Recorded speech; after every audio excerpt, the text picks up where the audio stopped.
Pierre Lassalle, bonjour. Bonjour. Merci d'être de nouveau avec nous pour parler de ton roman Swan Good Blue.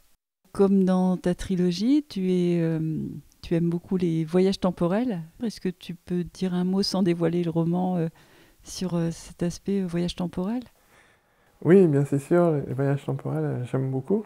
Je pense que c'est présent dans tous les romans que j'écris, et si j'en écris d'autres, à mon avis, ce sera pareil aussi. J'aime bien ça. Sauf que là, en fait, on découvre un peu comme d'autres manières de voyager dans le temps, notamment par rapport à un personnage dont je dirais pas grand-chose, mais qui révèle plein de choses sur l'histoire très lointaine, et qui, lui, se déplace à travers des portails spatio-temporels.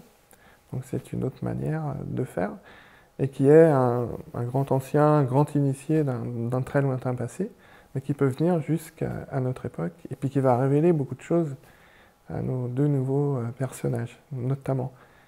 Et puis il y a un personnage qu'on connaît de Kayadov aussi, qui va venir là, un observateur, je dirais, qui lui, au contraire, vient du futur, et qui voyage dans le temps aussi, lui par téléportation, un peu comme Kayadov.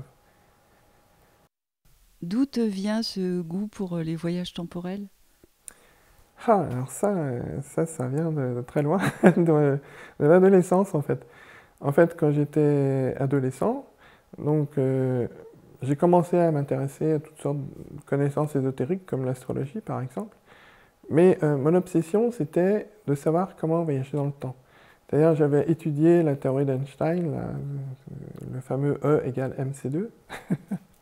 C'est-à-dire que l'énergie est égale à la masse multipliée par le carré de la vitesse de la lumière. Et donc j'essayais de calculer de combien d'énergie j'aurais besoin dans mon corps, d'après sa masse et tout, pour voyager dans le temps. Bon, j'avais 17-18 ans, c'était un peu de la folie, c'était un peu du grand cinéma. Et puis je me suis rendu compte, bah, de toute façon, c'était pas vraiment possible comme ça et tout. Je me suis dit, mais comment on pourrait avoir une machine à voyager dans le temps? Comment elle pourrait fonctionner? Quel carburant? Enfin bon. Puis au bout d'un moment, j'en ai eu marre, j'ai un peu lâché tout ça. Et puis, ça m'a consolé que quelques années après, dans mon évolution spirituelle, je me suis rendu compte qu'on pouvait voyager dans le temps par l'esprit. C'est-à-dire, bien sûr, avec le corps physique, pour l'instant, c'est pas possible, mais j'ai développé ce qu'on pourrait appeler un super pouvoir de l'esprit, qui m'a permis de commencer à voyager dans le temps, aussi bien dans le passé que dans le futur. Donc là, j'ai compris que c'était ça que je cherchais étant gamin, et que, bien sûr, c'était impossible à ce moment-là, et que j'ai pu réussir à faire ensuite, et qui m'a permis donc de mieux comprendre l'histoire, et puis de comprendre aussi vers quoi on allait, et puis ce que c'était que le temps vraiment, et ce qu'était le futur vraiment. Enfin, j'ai fait beaucoup de recherches, ça a été toute une partie de mes recherches depuis pas mal d'années. Et donc j'ai commencé à écrire des romans, je me suis dit, bon, là, je vais mettre ça là-dedans. Parce que c'est vrai, me lancer dans des livres, dans des essais, par exemple, pour expliquer ce que c'est que le temps, le voyage dans le temps et tout ça, je serais passé pour un joyeux folding.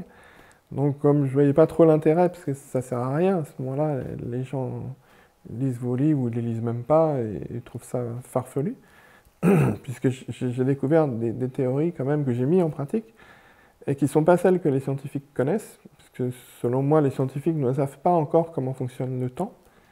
Hein, donc je pense qu'ils le découvriront dans le futur. Et pour l'instant, ils ne le savent pas. Eux, ils pensent à un temps linéaire, c'est-à-dire comme le temps basique qu'on connaît qui vient du passé et qui vient jusqu'au présent.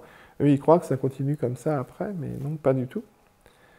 Donc bien sûr, là, je parle d'expérience vécue, hein, donc je sais que le temps, il fonctionne autrement parce que je l'ai vécu. Et pour aller dans le futur, il faut connaître ce temps qui, lui, vient du futur, en quelque sorte, qui va donc à l'envers du temps qu'on connaît. Donc, donc je fais plein d'expériences et donc j'ai mis ça dans mes livres de Kayadov, dans mes romans.